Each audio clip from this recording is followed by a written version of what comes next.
It had been almost a year since I left the sirens behind. 8 years on the job as an EMT will either make you or break you, and by the end, I was broken. Not from one big thing, no explosion or bloody pile-up to blame, just a slow erosion. The kind you don't feel until something inside you caves in. I left without a plan. Sold my place in Fort Worth, moved west where rent was cheap and expectations were lower.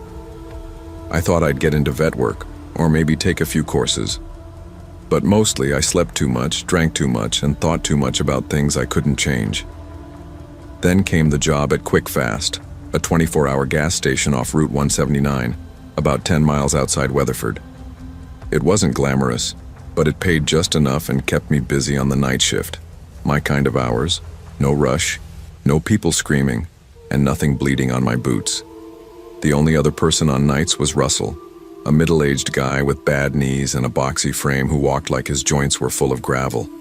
We didn't talk much. He mostly stayed in the back, counting inventory and listening to old country on his ancient flip phone. I was fine with that. Quiet was good. Quiet meant nothing went wrong. But that night, November 15th, 2022, quiet didn't last. I remember it was cold, not winter cold, but wet, bone-deep cold. A drizzle hung in the air like it didn't know how to fall properly. The streets were empty, the pumps were silent. Even the crickets had given up. It was 11:47 p.m. when the chime over the glass door rang. I looked up from a half-solved crossword, expecting a trucker, or maybe a local drunk. Instead, a man stepped in wearing a damp hoodie, jeans soaked from the cuffs up, and in one hand, a red plastic gas can. He didn't speak, just stared past me, toward the back of the store. He was thin, not starved, but that wiry, weather-worn kind of thin you see in men who live in their cars or haven't had anyone care for them in a while. His face was blank, like a photograph left out in the rain. Nothing to read there, just washed-out features and empty eyes. "Pump's not working tonight," I said, like it was any other transaction. "Before you need to pay inside." He turned away before I could finish, slipped down the snack aisle past the display of 2-for-1 Monster cans and rotating beef jerky rods. I watched him on the overhead cam, trailing a small puddle of rainwater, his footsteps soft, but too slow. Then he vanished off camera. I was about to call out when Russell's voice came over the intercom. His voice was gravelly, scared. "Mags, don't move, he's holding something." I froze. "What?" "He's got something in his hand. I saw him by the cooler. Not a gun, something else. Metal, big." My fingers hovered under the counter just above the panic button, the silent alarm we were trained to hit only if it was life or death. Then the man appeared again. Only this time he had an axe. He held it low, the blade rusted, handle chipped, like something salvaged from a junkyard or a house fire. But the way he gripped it, that told me everything. It wasn't for show. It wasn't for fear. He was going to use it. He looked up and smiled. Not a wide grin, just a little curl at the corner. A smile like he'd seen this play out before. I slammed the button. He didn't flinch. "You always call them," he said. His voice was soft, raspy, as if his throat had been burned. "Always the same. Same lights, same sound, same look on your face." It hit me then. Not a memory, but a feeling. Recognition. This man, he knew me, or thought he did. He stepped forward, dragging the axe blade across the wire snack racks, knocking off bags of Doritos and Pringles one at a time. The screech of metal on metal sent chills up my spine. Not just because of the sound, but because he was toying with me, making a mess like a child bored at a grocery store, the kind of chaos you can't explain. I backed toward the door behind the counter. "Sir, look," I said, trying to keep my voice level. "You don't need to." Wham. "Whatever's going on, we can talk, okay? Just..." He brought the axe down on the counter, not 5 inches from my hand. The impact cracked the cheap laminate. I stumbled back and ducked into the office, slamming the door and locking it behind me. Russell was already on the floor, one hand clutching his shoulder, blood seeping between his fingers. "He got me," he gasped. Didn't see him swing, fast, too fast. I helped him lean against the filing cabinet and picked up the phone, dialing 911 with shaking hands. The dispatcher answered fast. I gave the address, told her we had a weapon on site, one injured, one unstable suspect. "He's still inside," I whispered. "We're locked in the office. There's blood." "Stay on the line," she said. "Officers en route. 9 minutes. 9 minutes." The man outside began humming. It was tuneless, slow, childlike. "You always call them." He was talking to himself now, or to us. Maybe both. I watched him on the grainy black and white monitor as he paced the aisles, dragging that axe like it was a leash. Every few seconds he'd stop, sniff the air, tilt his head. Russell groaned beside me. I pressed my hand against his wound. No arterial spray. Probably muscle. Painful, but not fatal. Then the man stopped in front of the office door. He leaned close to the glass, peering in like he was checking on a pie in the oven. His mouth moved again. "You don't remember me, but I remember you." I didn't answer. I just stood frozen by the monitor, one hand on Russell's shoulder, the other gripping the receiver like it might sprout teeth and bite me if I let go. He tapped the glass once with the head of the axe. Not hard, not enough to break it, just enough to make a ping. Then he tilted his head, watching us like a bird might watch something wounded in the grass. "Maggie Dorset," he said. That stopped me cold. I hadn't worn a name tag since the 3rd week here. It scratched too much, and no one cared about names on graveyard shift. I never said it aloud in front of customers. Never. "You patched up my brother, back in 2018, southbound 820 near Bryant Irvin. Red Civic. He was bleeding out. You told him he'd be fine." I searched my memory, but my brain was swimming in adrenaline. The name, the face, it wasn't coming. "I remember," he said, almost smiling. "He wasn't fine." He started pacing again, slowly, like each step had its own gravity. "I found the report, online. You said the liver was ruptured, nothing you could have done." He stopped. "I read that line 500 times, nothing you could have done." That's when I realized. He wasn't just broken, he was anchored. Stuck in that night, spinning it over and over until it hardened into something cold and permanent. "I'm sorry," I said, voice shaking. It means I tried. I swear I tried. I don't remember everything, but if I was there, if I said Russell winced beside me, blood was still trickling, but slower now. The man chuckled softly. It was the sound of someone choking on a joke only they understood. "You were calm. You held his hand. You told him he'd make it." Then his voice shifted, lower, thicker. "You lied." I don't remember moving, but suddenly I was crouched behind the metal filing cabinet, gripping Russell's bat like it was a lifeline. The dispatcher's voice came through faint on the phone. "Ma'am, officers are approaching. Can you confirm the suspect's position?" I whispered into the receiver. "He's just outside the office door, talking to us. Do not engage, stay quiet. Officers will announce when they enter." From outside I heard the sound of footsteps, then a second tap on the glass. He leaned in close. "I thought about a gun," he said. "Cleaner, quicker. But it's not about quick. It's about remembering. You don't get to just walk away." I heard sirens in the distance, faint but rising. His expression didn't change. "You don't get to be someone else. Not after what you do." Then suddenly, he turned and walked away. Calmly, casually, as if he'd forgotten what he came in for. I watched on the monitor as he moved toward the back, past the soda coolers and pushed open the fire exit. The alarm screamed to life, but by the time the cops stormed the store, he was gone. Russell got patched up that night. 6 stitches, mild concussion, bruised ego. The cops stayed for hours, took our statements, ran the footage frame by frame. They found the axe, blood-streaked and chipped, near the employee break room. It had once belonged to Station 34, a local firehouse that had been shuttered 2 years earlier due to budget cuts. I hadn't thought about Station 34 in a long time. It was 5 minutes from where I used to run calls.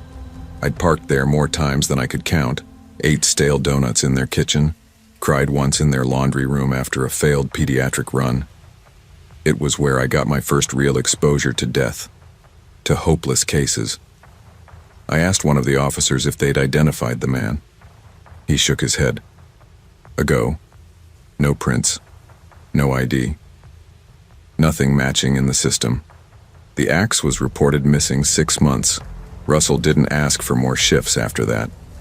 Last I heard, he moved to a security gig in Fort Worth. I quit 2 days later. The store offered counseling, a hotline, a card signed by upper management. It felt like a Band-Aid on a cracked skull. But that wasn't what haunted me. What stuck was that smile. The kind that said, "You don't remember me, but I've never stopped watching you." It's been almost 3 years now. I live in an upstairs studio on the edge of Wichita Falls. I work mornings at a local shelter, feeding strays and cleaning cages. It's quiet, the kind of quiet that comes with age and distance. But I don't walk into gas stations after dark anymore, not even to use the bathroom. Every time I see a man in a hoodie near a storefront, I feel it, the coil tightening in my gut, the memory rising like steam off old blood. I've stopped trying to explain it. Most people think trauma means flashbacks or nightmares, but it's not always that clean. Sometimes it's just noticing that every convenience store hums the same way, that the same brand of jerky sits in the same spot, that some things never change. No matter how far you run, I still look over my shoulder in every aisle. I still watch the exits when I pump gas. And sometimes, late at night, I catch myself holding my breath when someone walks through the door too slow. The worst part? He never came back. He didn't need to. The story isn't about what he did. It's about what he left, inside me. Some wounds never bleed. Some monsters don't hide under beds. They walk in when you're too tired to see them coming. And sometimes the scariest part of survival is knowing the story didn't end. You just got away first. People think it's the loud shifts that get to you. Rowdy drunks, late-night fights, the guy screaming about expired lottery tickets. But it's not. It's the quiet ones. The stillness that settles between 12 and 3 a.m. when the whole world feels like it forgot you exist. That's the kind of quiet that creeps under your skin, makes you second-guess your own reflection in the soda fridge glass. I've always been a night owl. Grew up in a house where silence meant safety. My dad was a drinker and my mom vanished when I was 12. Staying up past midnight became a habit. I liked the dark. It didn't expect anything from me. And when my boyfriend of 4 years cheated and moved out in the same week our lease was due, I found myself clinging to any shift I could get, especially the night ones. The Beacon Gas Express on Mulberry Ridge paid crap, but they didn't ask questions. I showed up. I stocked shelves. I went home. Simple. But the thing about quiet jobs is, you start noticing things that don't make noise. Little oddities, subtle shifts. I'd been working there for 6 weeks, and that Saturday in October started like the rest.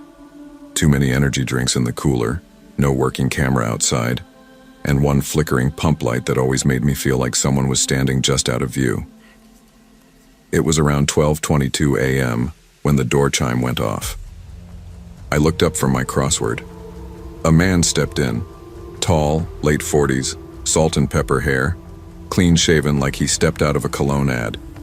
Dark coat, leather gloves, way too dressed up for a back-road gas station. He didn't buy anything. "Slow night?" he asked, his voice smooth and calm like he already knew the answer. "Pretty much dead," I replied, trying to keep it light. He didn't smile, not really. He just lingered, leaned on the counter like he was waiting for something. Then came the questions. "You from around here?" "Not really," I said. "Ever get nervous working alone?" I gave a polite shrug. "You like being seen?" That one threw me. I laughed it off, played it cool. He was probably just bored. But something about the way he said it, like he wasn't asking about the job, but something deeper, something personal. "You always close by yourself?" he asked. "No," I lied. "Co-workers out back, smoking." He tilted his head just slightly. "Right, the tall guy in the red shirt?" I didn't answer. There was no co-worker, no one else on shift. I hadn't even seen anyone in a red shirt all day. He tapped the counter twice, slow and deliberate, then walked out. Just like that. The moment the door shut behind him, I went to the back room and locked the door. My hands were trembling. I stared at the wall for a second, trying to process what just happened. People come in weird sometimes. It's a gas station. You get all kinds. But this wasn't weird. This was wrong. I pulled up the exterior feed on the old monitor. Static. The camera facing the front lot had been glitchy for weeks, but this was full static, white noise and black snow. I smacked the side of the monitor. Nothing changed.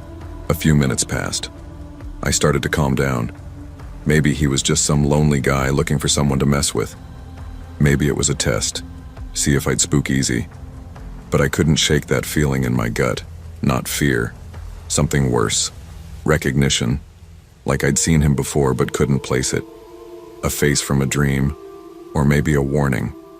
At 12:58, the bell chimed again. I nearly jumped out of my skin. This time it was him, and he wasn't alone. The woman who walked in with him was tall, wrapped in a beige trench coat, scarf pulled tight around her jaw. Blonde hair, dark lips, sharp cheekbones that seemed carved. She smiled immediately like we were old friends. "Hey," she said cheerfully. "Pay. Real benefits. You'd be perfect.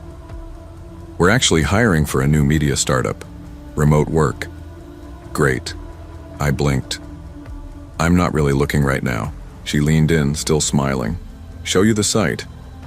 It's legit, I promise. It's a once-in-a-lifetime kind of deal. Just 5 minutes outside. We'll..." Something about her energy felt manufactured, like a puppet show just barely hiding the strings. My eyes flicked to the monitor behind the counter. No car at the pumps. But way off in the tree line, past the floodlights' reach, 2 pinpoints, headlights, no engine running, no movement. "Yeah, I'm gonna have to call my manager real quick," I said. "He's actually on his way." Her face twitched, barely, but it was there, a flinch. Then he stepped up beside her, too close. His voice dropped low, but clear enough to hear. "You should have come the first time. Now you've wasted our time." The bell rang again. "Absolutely. Here's the continuation of Don't Stay Past Midnight. Chapters 3 through 5, keeping the same grounded horror tone and first-person style." I didn't even have time to think before the bell rang again. A family walked in. A mom and dad, mid-30s, 2 kids no older than 10.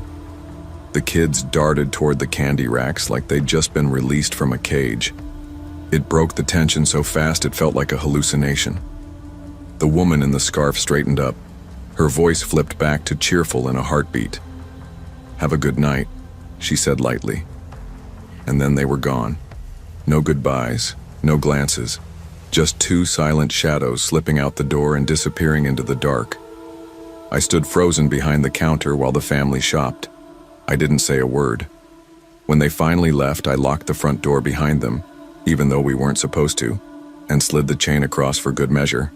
Screw the rules. I needed the shift to end, not get worse. The rest of the night dragged like a bad fever dream. I kept glancing out the window, but the lights in the trees were gone. The glitchy camera feed still buzzed with static. I made 3 fake calls to my manager, holding the phone to my ear just in case they were still watching, just in case they came back. But they didn't. I didn't sleep the next morning.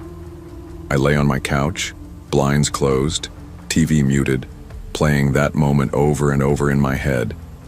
The way he knew I was alone. The way she kept smiling even when I said no. The headlights in the trees. The stillness. It wasn't until 2 days later that the cop came by. He showed up in the late afternoon, just before my shift. Uniformed, clean-cut, not too old. His name was Officer Lindell. Said he was following up on a report about a woman gone missing from a gas station 2 towns over. Said she'd last been seen talking to a couple outside a Quick Go around midnight, same night as my incident. Tall man, dark coat, blonde woman in a scarf, he said, watching my reaction. I told him everything. He scribbled notes while I talked. Too quickly, I thought, like he already knew this story. Then he asked to see our camera feed.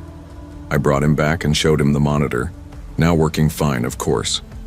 The outdoor footage from that night was still corrupted. He jotted that down too. He thanked me and left, but not before saying, "You did the right thing. These folks move around. Never hit the same place twice, but they leave breadcrumbs." I didn't ask what that meant. 3 nights later, someone spray-painted the word liar across the back service door in thick red paint. I found it at 6:03 a.m., just as I was finishing the shift. I filed a report. The manager said it was probably kids. Graffiti wasn't uncommon, he claimed, even though we'd never had any in the 3 years that store had been open. I knew better. I'd seen the paint. It wasn't random, it was sharp, controlled, personal. I put in for a shift change the next morning, day shifts only. No exceptions. They said I was being paranoid, said I was letting fear shape my reality. One of the assistant managers even smirked when I explained what happened. "You watch too many crime shows, he said, but he let me switch shifts. I lasted 3 more weeks. Then a news story hit local feeds. A burned-out car found in the woods near Silva. Body unrecoverable, no ID. But fragments of fabric, scarf, coat lining, matched those described in 2 separate gas station police reports. The couple was never found, and I never went back to nights. I moved 3 months later. Got a front desk job at a dog kennel just outside Boone. Still minimum wage, still on my feet all day. But at least the place has windows, and people, and locks I can trust. I keep the store's old key in my junk drawer, taped in a Ziploc bag with the word "remember" scrawled across it. Because what happened to me wasn't a story. It wasn't a close call or a lesson in caution.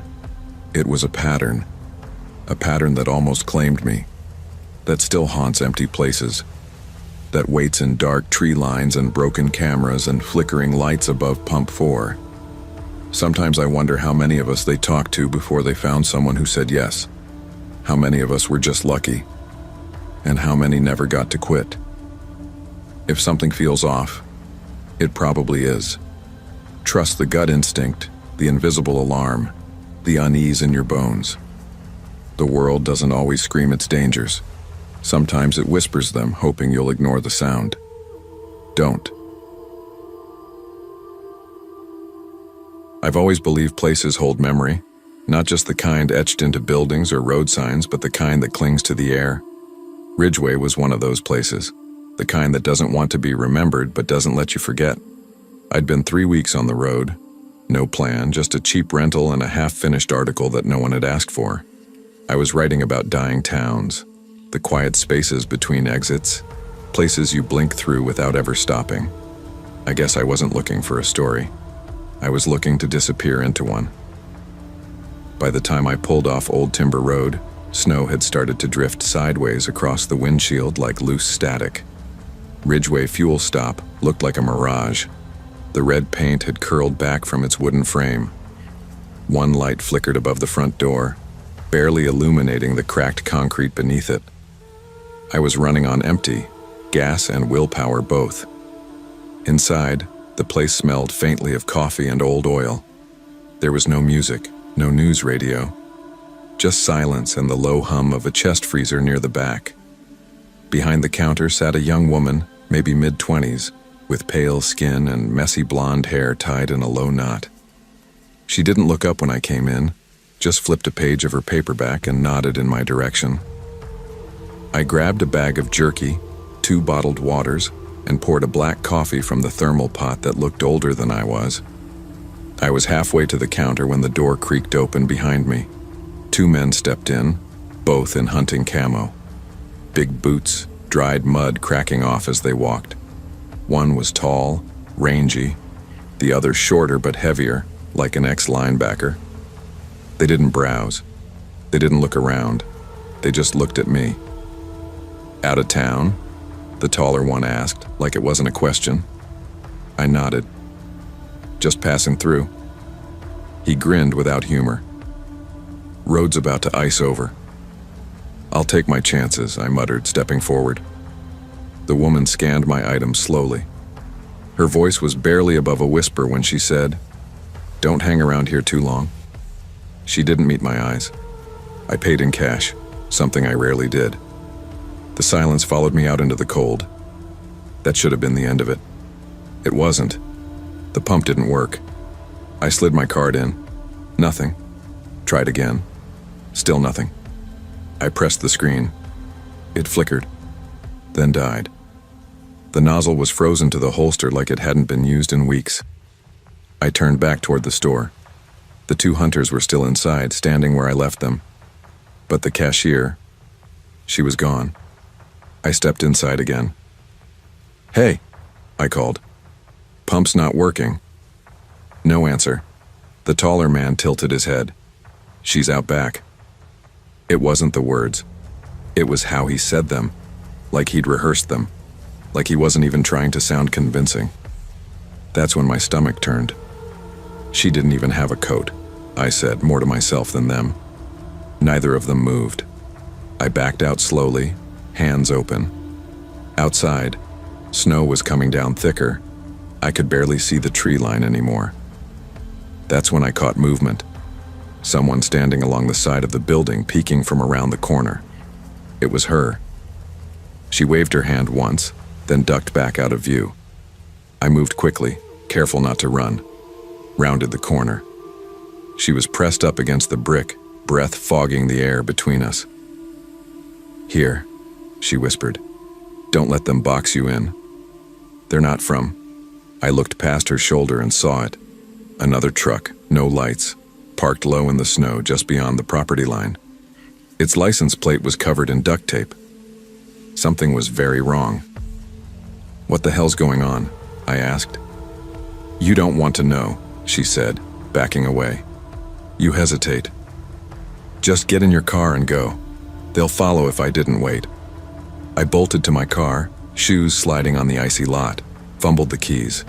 The driver's door barely closed before I slammed it into reverse and floored the gas. The car skidded sideways, clipped the edge of a snowbank, and kept going. I caught a glimpse of one of the men stepping outside. The other followed close behind, something metal hanging from his hand. A pipe? A tool? I wasn't going to stick around to find out. I gunned it. Snow flew up around me, obscuring the rear view. The gas light had been on before I pulled in. I was running on fumes, but I couldn't stop. Not until I saw real lights. Civilization. For the next 20 miles, I didn't look back. Didn't check my mirrors, didn't blink too long. The road was mostly deserted. One long black ribbon stretching into nowhere. No signs, no towns, just white noise and fear. When I finally coasted into the next gas station, a shell with bright LED signage and a family unloading snacks into a minivan, I was shaking. My fuel gauge said 3 miles remaining. I stumbled into the convenience store, phone already in hand, and called the county sheriff. The woman who answered sounded casual at first, but when I told her the name of the station, Ridgeway Fuel Stop, there was a long pause. "You sure that's the place?" she asked. "Yes," I said. "The counter, early 20s. Deli, red building, out on Timber Road, 2 guys in camo." A blonde girl behind her voice changed. "Sir, that station's been closed since August. Electrical fire. Girl working that night didn't make it. Elena Sanders. You must be mistaken." I almost dropped the phone. I didn't sleep that night. I sat in the parking lot until dawn, doors locked, engine running, eyes glued to the road. Every time a pair of headlights appeared, my stomach knotted. I pulled the receipt from my coat pocket around 3 a.m., needing proof I hadn't imagined it all, but the paper was blank. The ink had bled, twisted into black static, Nothing legible. The coffee cup still had Ridgway's logo, but it looked older than I remembered. Faded, like it hadn't been printed in years. I started searching online. Ridgway Fuel Stop had burned down on August 3rd, 2022, 6 months earlier, to the day. The article had a photo. Elena Sanders. That was her. Same face. Same paperback novel on the counter behind her. Same smirk that never quite reached her eyes. I wanted to vomit. I closed the laptop and sat in silence until my battery died. I don't tell people that story anymore. I tried once at a bar in Pittsburgh, drunk enough to stop caring about how I sounded. The guy next to me just laughed and asked what I was really on. I don't write about Ridgway.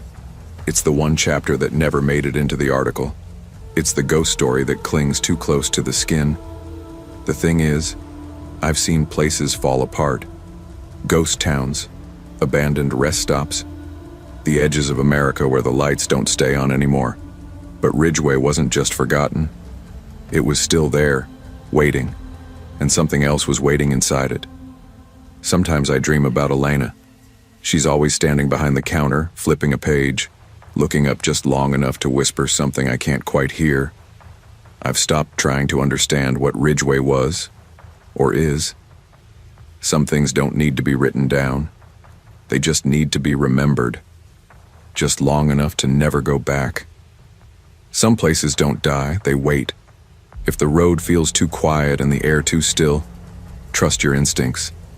Not every exit is meant to be taken, and not every place on the map is still part of the world you know. I'm not the kind of person who talks much. Not in groups, not online, not to my neighbors. And I sure as hell don't like drawing attention to myself.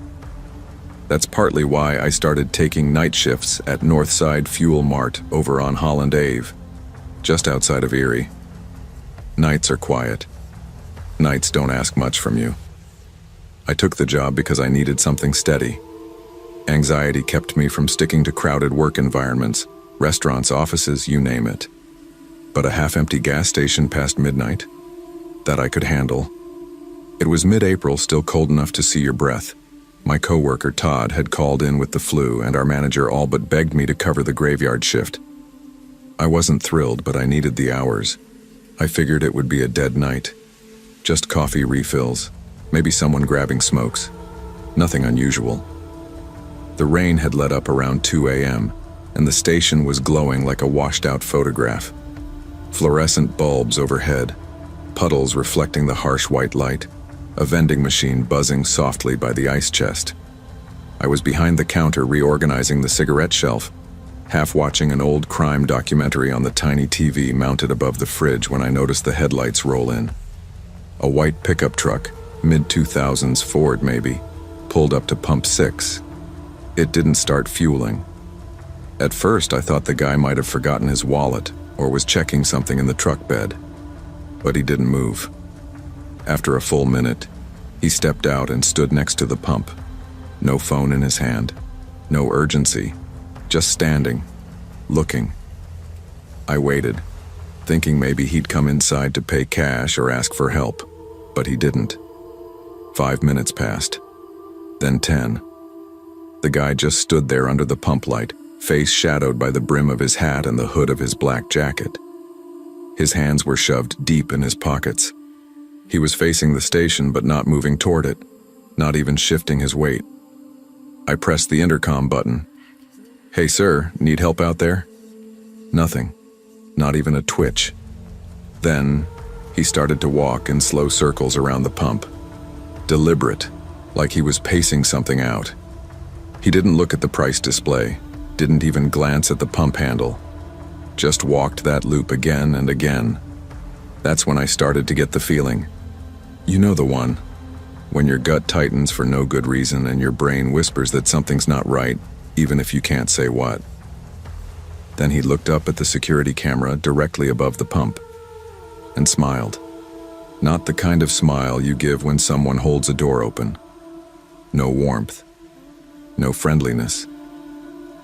Just this slow, off-kilter grin that curled up one side of his mouth while the rest of his face stayed stone still. I didn't even realize I'd stepped back until I felt the edge of the ice cream cooler behind me. I muttered "nope" under my breath, ducked into the back office, and locked the door. Inside, I pulled up the camera feed. There he was, still circling, still watching. And that's when I noticed the passenger door. It was slightly open. Barely more than a crack, but enough. Enough to see what looked like a person slumped inside. Long hair, pale, not moving. I squinted.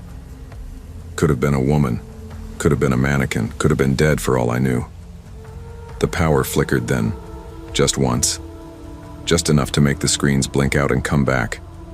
When they did, he was gone. I froze. There was no ding from the front door, no footsteps, no engine sound, just silence. My eyes darted to the back monitor, and my heart nearly dropped into my stomach. Nothing on camera. I checked the lot feed, truck still parked. Passenger door now closed. That meant he was somewhere between me and the pump. Then, a knock. Not from the front. From the back door. The staff door. The one I had locked when I came in. I held my breath. Another knock. Louder. Followed by scratching, like something hard dragging against metal. My phone was already in my hand. I whispered, 911, please. I think someone's trying to break in. The dispatcher stayed calm, told me officers were 5 minutes out, maybe 6. Told me to stay on the line and stay in the office. I did. The scratching stopped. Then, motion alert. Pump 2 lit up. He was back, walking slowly toward the truck like none of it had happened. I watched him climb in and drive away. Just like that. No rush. No panic. Tail lights shrinking down Holland Avenue until they disappeared into the night. When the officers got there, I was still shaking. They took statements, asked if I recognized the guy, checked the cameras. When they ran the plates on the truck, they came back stolen, from a town 3 hours west. The officers replayed footage I hadn't checked yet, about an hour before he pulled up to the pump. The truck had been parked across the street, lights off, facing the station, just watching. They zoomed in. You could see the driver barely moving, head tilting once or twice, waiting. What about the passenger? I asked. They paused the tape, zoomed again. Hard to say. One of them muttered. Worse. Could be a mannequin, or someone unconscious. Maybe they combed the surrounding blocks, even checked a few motel lots, but the truck was gone. They never found it. Never found the man. Never got a license match that led to anything solid. I still work there. I still do night shifts, though never alone. That was the deal I made with myself. Manager understood. So did the cops. Nothing's happened since. Nothing like that anyway. But every now and then, a truck rolls in late, stops at a pump, just sits there. And I watch. Not for the face, not for the smile. I watch for the ones who don't pump gas, who never get out. I've learned that not every customer is here for fuel. Some are hiding, some are hunting. Some just want to be seen by someone, anyone, before they disappear again. And me? I lock the back door first, always. Even the most ordinary places can harbor quiet danger. Stay alert, trust your instincts, and never ignore the signs, especially when someone is doing everything except what they're supposed to. I don't usually drive at night, I've never liked it. Something about the way the dark pulls in around the road like you're the only person left in the world. But that Saturday night, I didn't have much of a choice. My best friend Jess had one of her famous movie nights. This time it was all horror, and the marathon went longer than expected. I told my grandma I'd be back by 10. It was past 11:30 when I finally left. Normally I'd take Highway 9 home. It's lit, familiar, safe. But that night there was construction. My GPS rerouted me through the back roads I hadn't been down since I was a teenager riding shotgun in my cousin's car. I was already uncomfortable, tired, and hungry when the gaslight came on. I cursed under my breath. Grandma always told me never to let the tank get too low. You don't know what might happen on these roads, she'd say. I used to roll my eyes at her, but now I was alone on a pitch-black highway with trees pressing in on either side like they were trying to whisper something. Then, like an oasis, I saw a sign. It was one of those old gas station signs buzzing in flickers above the trees. Franklin Fuel Stop. It didn't even look open at first. The lot was cracked, weeds in the concrete, and the only other vehicle was an old black sedan parked weirdly by the air pump. No lights on, no one inside. I slowed anyway, told myself it would only take 5 minutes. Fill up, grab a drink, get home. That's all it was supposed to be. The bell on the door chimed when I stepped inside. No music, no radio. Just a faint buzzing from a faulty light in the corner and the low hum of a cooler near the wall. Behind the counter sat an older man in a green flannel shirt.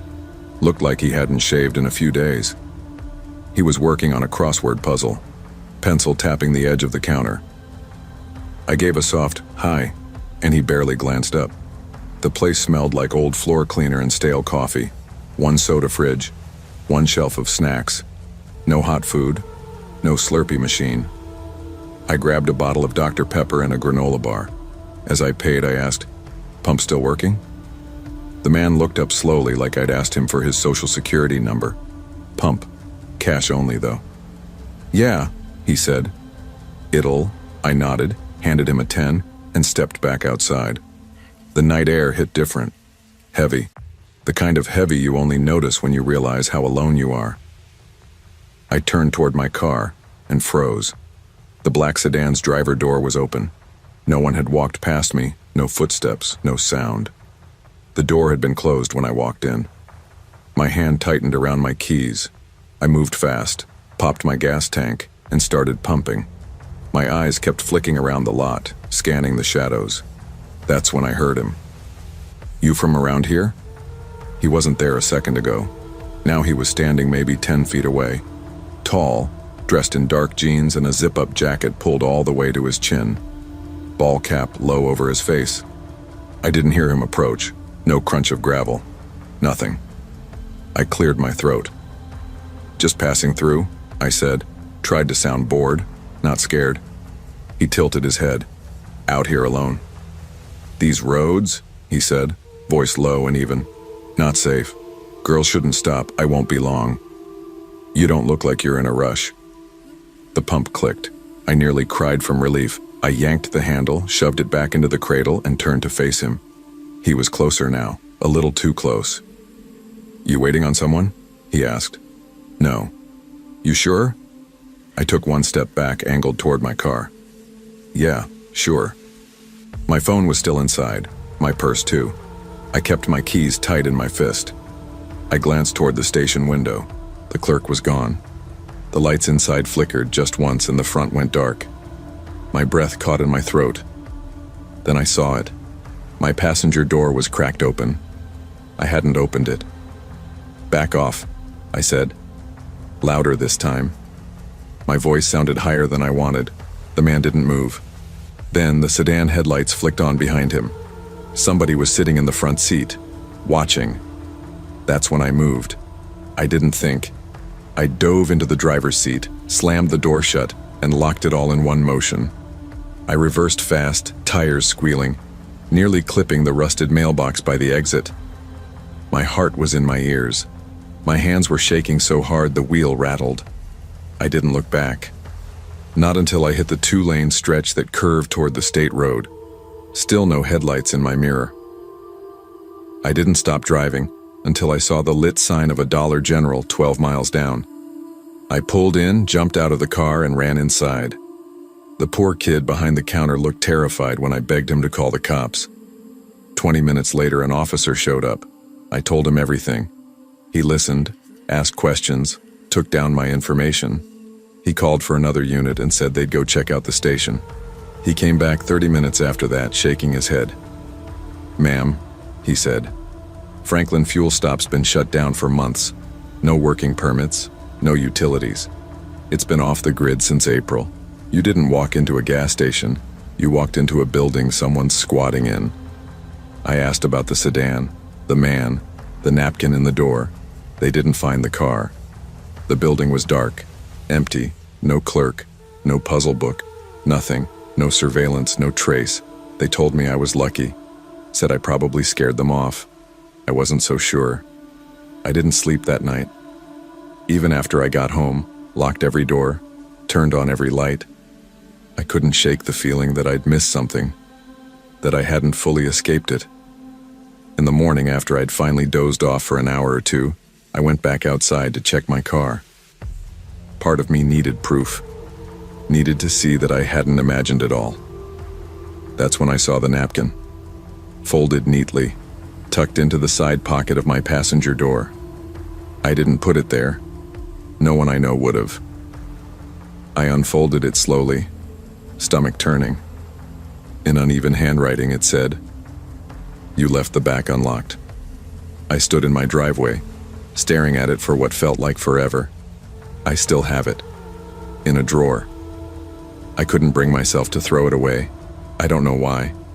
I haven't driven alone at night since. I don't take shortcuts, and I never let my tank drop below half. Some places aren't abandoned. They're waiting, and danger doesn't always shout. It watches, it waits, and it walks right up to your passenger door when you think you're alone. Trust your gut, lock your doors, and never ignore the signs, even when they come wrapped in quiet. I've always been more comfortable with silence than conversation. It's easier to make sense of a spreadsheet than people. That's not bitterness, just honesty. I'm a data analyst, the kind of guy who disappears into rows and formulas. I was always good at numbers, not feelings. After my divorce last winter, the silence got worse. It wasn't peaceful anymore. It was hollow. I started working later and later, not because I had to, but because it gave me something to focus on. I'd stay at the remote satellite office in Forest Lake well past midnight, just me and the glow of 2 monitors in a building no one else touched after 5. It was early July, humid and dead still. I'd been sitting at my desk since about 5 p.m., staring at models for a client presentation due Thursday. Around 2 a.m., my eyes burned. My spine ached. I stood, stretched, and realized I needed a drink or I'd fall asleep right there. The vending machines in the building hadn't worked in weeks. I remembered the lakeside shell down the road, just a quarter mile into the trees near where the reservoir used to be before it dried up 2 summers ago. That place always looked a little forgotten even during the day. At night it was worse. It glowed faintly behind thinning pine trees, 2 old pumps out front and flickering signage that probably hadn't been updated since Y2K. Still, it was the only place open. I grabbed my wallet and keys and made the short drive. I figured I'd be in and out in under 5 minutes, at most. I pulled into the lot and parked near the second pump. The lights overhead buzzed and flickered like they were tired of doing their job. The building sat low and quiet, a glass front with dusty windows and a faded open sign half lit in the corner. When I stepped inside, the door buzzed with that metallic hum you only hear in gas stations and old diners. No chime, no welcome. The store was dim. A single cooler hummed softly along the wall. The overhead lights were faint and yellowing, like they hadn't been replaced in years. No music, no sound from the clerk. Just a strange, soft beeping, faint, steady, rhythmic. I noticed it immediately. It was coming from the back corner near the cleaning supplies. Behind the counter sat a man, late 50s maybe, wiry frame, gray beard. He was flipping slowly through a tattered paperback novel, one hand resting on the counter like he'd been there for decades. He looked up, eyes pale and bored, and gave me the smallest nod. I walked the aisles, grabbed a bottle of root beer and a protein bar. The beeping never stopped. At the register, I asked, "You hear that? That beeping in the back?" The clerk froze. Just for a second. Then he looked up and said, "It's the alarm battery. It does that sometimes." His voice was flat. Not annoyed, not concerned. Just flat. I nodded, though I didn't believe it. He rang me up. I paid in cash, thanked him, and walked out, still thinking about that soft beep. It didn't sound like any alarm I knew. Outside, the air was warm and still. I opened my car door, and that's when I realized something. My badge, my work ID, it was missing. I sighed. I'd probably left it on the counter when I pulled out my wallet, so I went back in. The moment I opened the door again, I knew something was wrong. The store was completely empty. No clerk behind the counter, no sound, no humming cooler. Just that soft beeping, now noticeably louder. "Hello?" I called out. My voice sounded too loud in the space. No answer. I stepped forward toward the register. The counter was bare. No book, no coffee cup, nothing. It was like no one had ever been there. The beeping continued, steady, mechanical, too consistent to be a dying smoke alarm. I moved toward the back, past the shelves of chips and pain relievers, toward where the sound was loudest. That's when I saw the door. It wasn't there before. A narrow wooden door, slightly ajar, wedged between two dusty shelving units. No exit sign, no markings, just there. The beep was coming from behind it. I shouldn't have gone in, but I did. The back room wasn't a storeroom, it was something else. It looked like abandoned office space, long, dim hallway, peeling floor tiles, exposed wiring hanging from the ceiling. I stepped inside slowly, every part of me screaming to turn around. Then I saw it. A folding chair in the middle of the hallway. On the chair sat a tablet. Its screen lit up as I approached. Words flashed across it in bold white letters. Recording. Motion detected. My mouth went dry. I looked down at the tablet. The screen showed a grainy black and white image of the store's front aisle. Live footage. From inside the store. Then a sound behind me. A footstep. I turned. The clerk was standing in the doorway. Still. Silent. "You shouldn't be back here," he said. I thought I left my badge," I stammered. "Didn't mean to." "It's not here," he said. I paused. "I didn't say I left it here. Just thought." He tilted his head. "Didn't you say you worked up the road?" I froze. "I never said that." He smiled. "Just barely. We watch the ones who come in late. It's safer that way." I backed away, my heart pounding, and I left. I drove fast. Didn't look back until I was halfway up Ridgetown Loop. No headlights behind me, no movement, nothing. When I got back to the office, the building was dark except for one thing. My desk light. It was on. I always turn it off. Always. I walked inside slowly. The air smelled faintly like the Shell station, old floor cleaner and dust. When I got to my cubicle, I saw it, my badge, sitting on the chair, where I'd left it hours ago. I never took it to the gas station, but somehow I had been sure I did. I stared at it for a long time. I don't know what I walked into that night. I don't think I ever will. Sometimes the quietest places hold the deepest unease. Trust your instincts when something feels off. Curiosity might open doors, but some doors were never meant to be opened. I started driving the empty highways at night like it was therapy. It wasn't about getting somewhere. It was about leaving somewhere. Ever since Evan walked out, I'd been back in my childhood bedroom, the walls closing in with stale air and old memories. Moving back in with Dad felt like a retreat from my life, not a fresh start. That's why I began these late-night drives. I didn't have a destination. I just drove until my gas tank dropped to half, then turned around and headed home. That Sunday night in March was no different. I slipped out around 8 after Dad was asleep, grabbed my coat and hit the road. The sky was clear, and the air smelled of damp earth. There's something in that still night that makes you feel small, like the world out there is endless and forgiving. I drove north on Route 92, past darkened farms and quiet cabins. The road wound through pines and faded byways. My playlist shuffled old folk songs I knew by heart. Somewhere around 9:30, my gas light flickered. I sighed. I should have filled up before leaving Dad's. Not wanting to risk running on fumes, I turned onto a side road and found the Greene County fuel stop. Dusty glass, uneven tile, and dead neon. I parked and stepped out. The chilling hum of nighttime hush struck me full force. My phone showed 9:38 p.m. Inside, it felt like time had dug itself in there.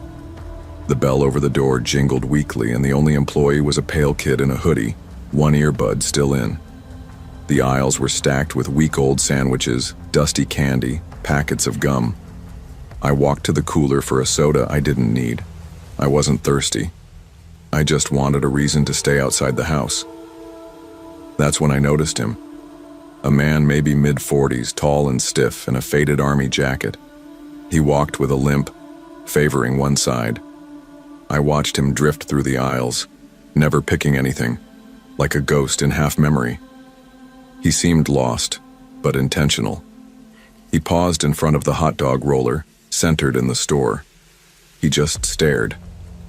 My heart ticked up. Curiosity, dread, something primal tightening in my throat.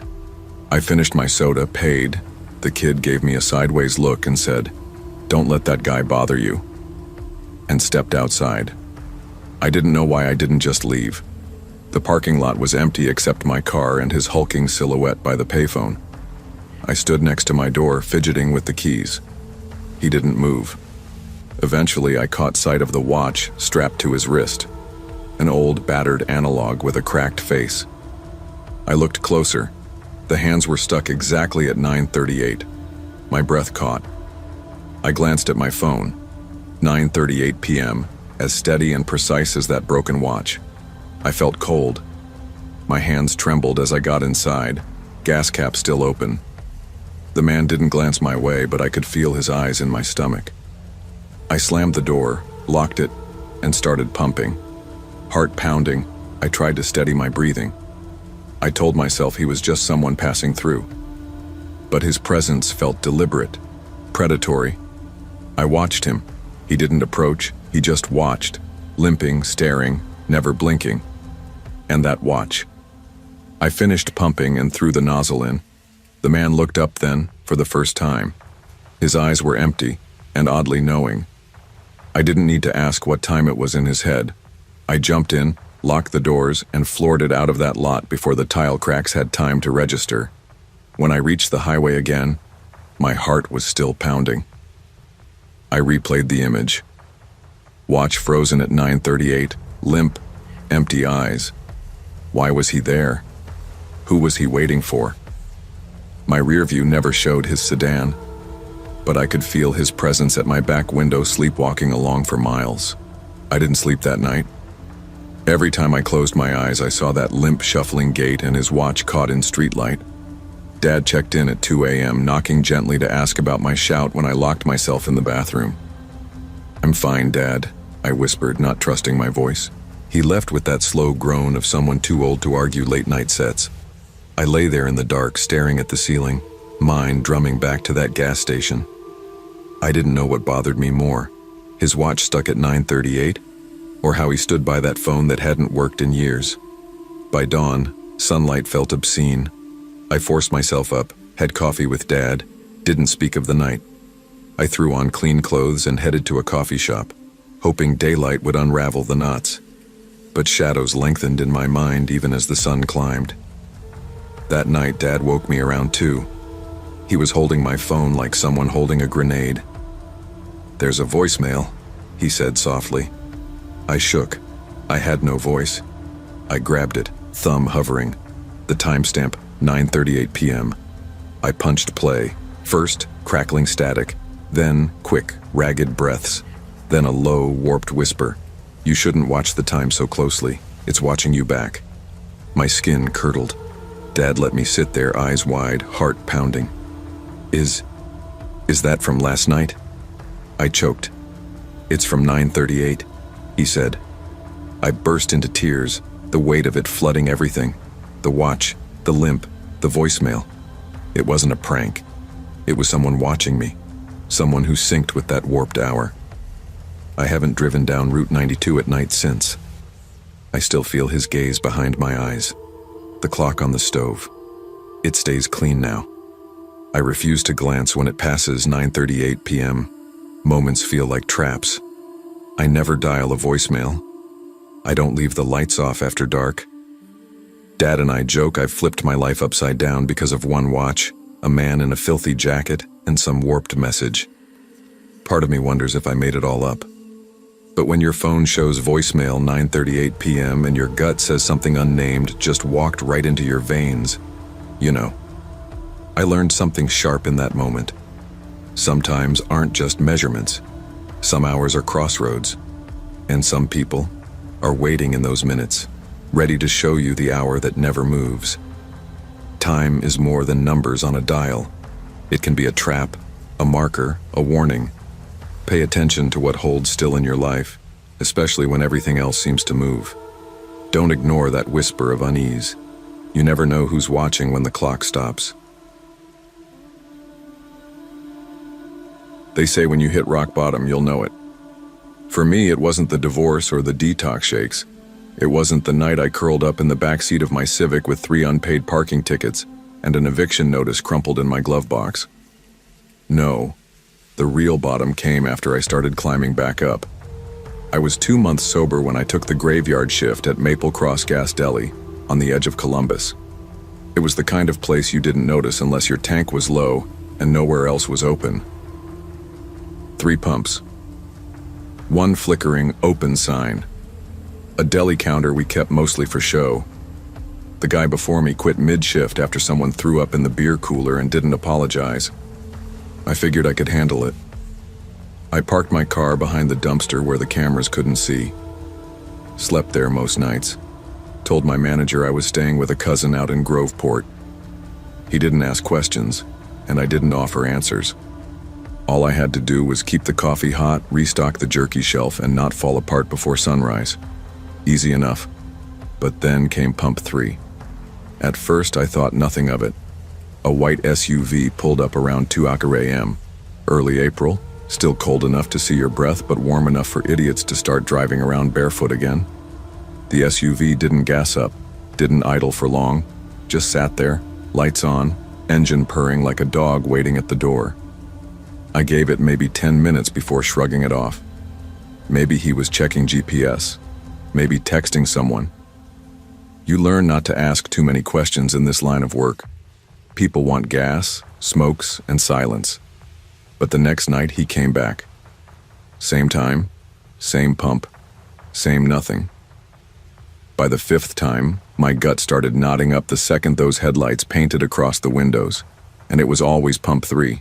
Never 1 or 2, always that spot, close enough to the building to see me, not close enough to talk.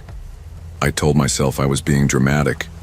My sponsor always said, then facts. Still, one night around 2:10, I walked outside and called him out. April, your brain likes stories more. Can I help you with something? I said, arms crossed, heart punching the inside of my ribs. The window rolled halfway down. No music, no movement. Just this pale guy with a blank stare and short-cropped hair. Maybe early 40s. No facial hair, no scent of booze, no twitch of emotion. You're not supposed to be here tonight, he said. Then rolled the window back up. I don't scare easy.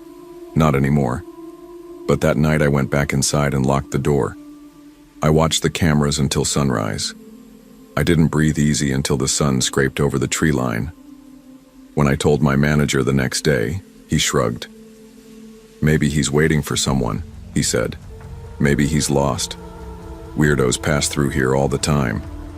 I called the non-emergency line. A cruiser rolled by 2 hours later. The guy was long gone. The officer checked the footage, but we didn't have much. Just headlights and silence. No plate, no decals, no reason. You sure he didn't say anything threatening?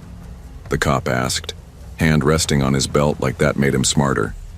He said I wasn't supposed to be here. He snorted. Maybe you weren't. The man didn't come back for 3 days, just long enough for me to start thinking I'd overreacted. I busied myself cleaning shelves, mopping floors, talking too long with the nurses who stopped in for coffee on their way to night shifts. I even started feeling okay again. The kind of okay where you forget your car is your home and your life's being held together by duct tape and AA slogans. Then, at exactly 2:03 a.m., he returned. I was counting singles at the register when the headlights slid across the glass again. But this time he didn't stay in the car. I stood still, watched through the window as he stepped out, one hand in his jacket pocket, the other hanging loose. He didn't look at me, just turned slowly toward the air pump at the far corner of the lot. Not the building, not pump 3. The air pump. He walked like a man who had a job to do, bent down, unscrewed something, just stayed crouched there for what felt like forever. I checked the time. He stayed exactly 17 minutes. Then he got up, walked back to the SUV, drove off. I watched every second on the security camera feed, except the system glitched. Again. There was a flicker. Just one frame between 2:18 and 2:19, and in that frame, his face didn't look right. Not scary, just off. Like when a video buffer skips and it freezes mid-motion, and the face gets smeared into something too wide, too distorted. I told myself it was a compression error, cheap cameras, dust in the lens. But then, at 6:35 a.m., a guy in his 20s came to refill his tires. Honda Civic, loud muffler, ball cap on backward. I heard the boom before I saw it.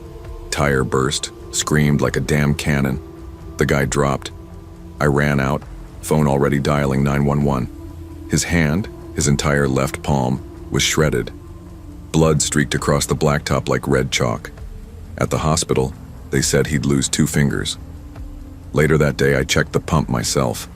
The valve had been cross-threaded, just enough to build pressure, slowly, until it failed catastrophically. It wasn't accidental. Someone did it on purpose.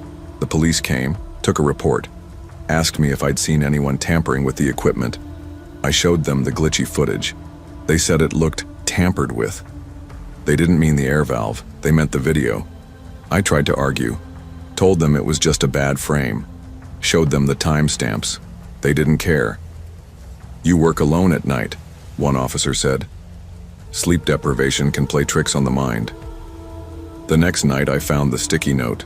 It was folded and tucked right under the register monitor, where I would have to see it. Written in my own handwriting. "You didn't stop him. It's still yours to carry." I don't remember writing it, but it was mine. No doubt. The looped A in carry, the sharp cross on the T in stop. All mine. I didn't know what to make of it.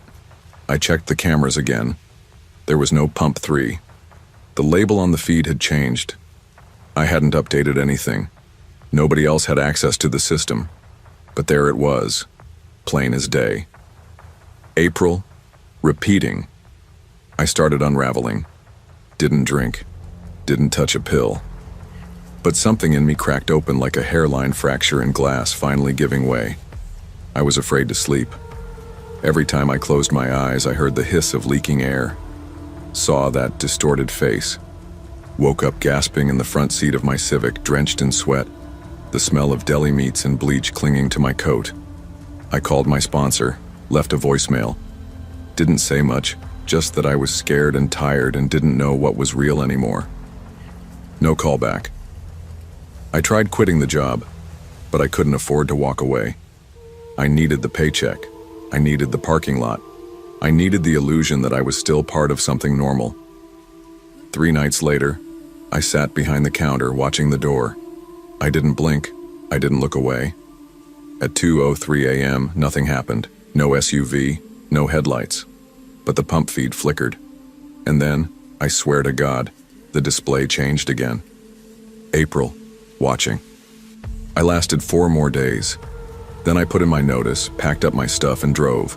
No map, no plan, just asphalt and instinct. I ended up 2 towns over, sleeping behind a different gas station, doing odd shifts at a 24-hour diner until I could scrape together enough to rent a room. I changed my number, deleted my old email, cut ties with the past one thread at a time. Sometimes I still think about that man, the way he moved, the way he said I wasn't supposed to be there, like he knew something I didn't. Maybe it was a warning, maybe a curse, maybe he was right. But what haunts me most isn't the SUV or the pump or the glitchy footage.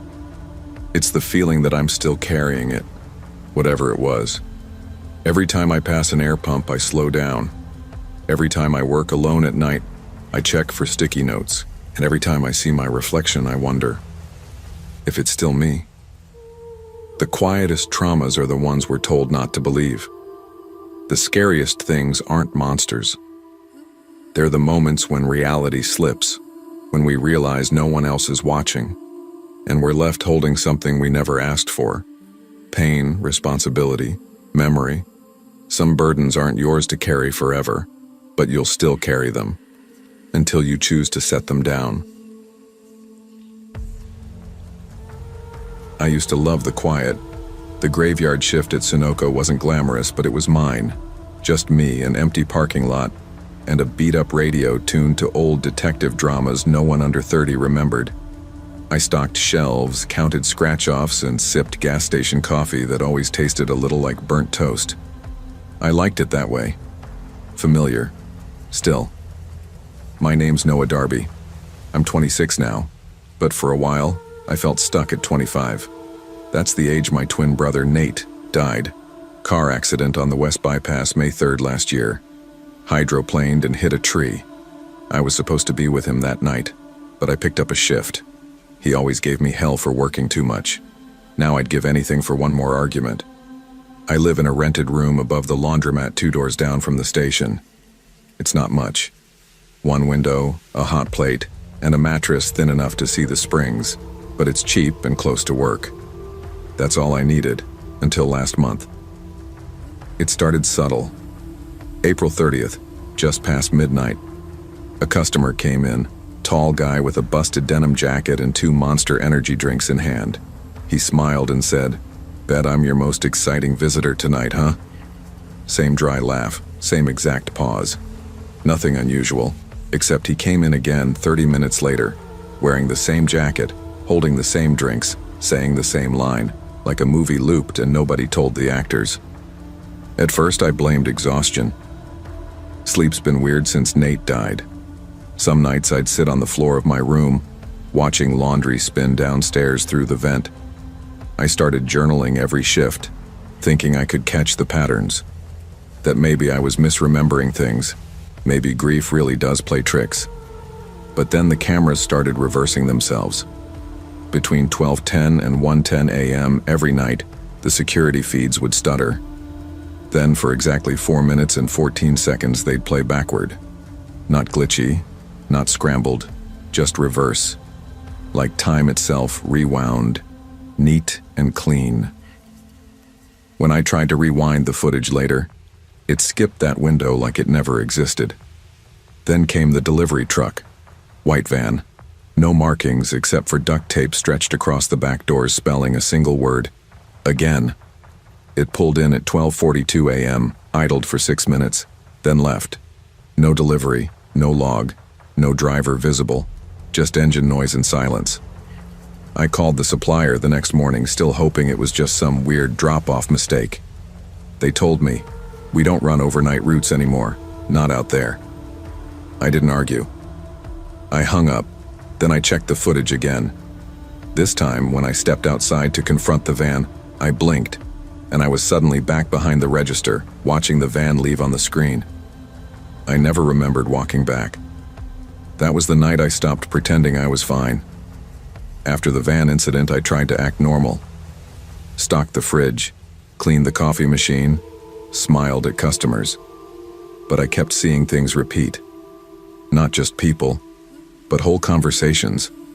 A woman named Janine, regular since January, came in for her usual. Menthols and a cherry soda. She looked at me like I was made of glass. "I've already asked you this," she said quietly, setting the items down. "Counter, same gum display behind you." "Right here." "Same," I laughed, trying to play it off. "Well, maybe we're just creatures of habit." "No," she said, voice flat. "You said that last time too." I didn't know what to say.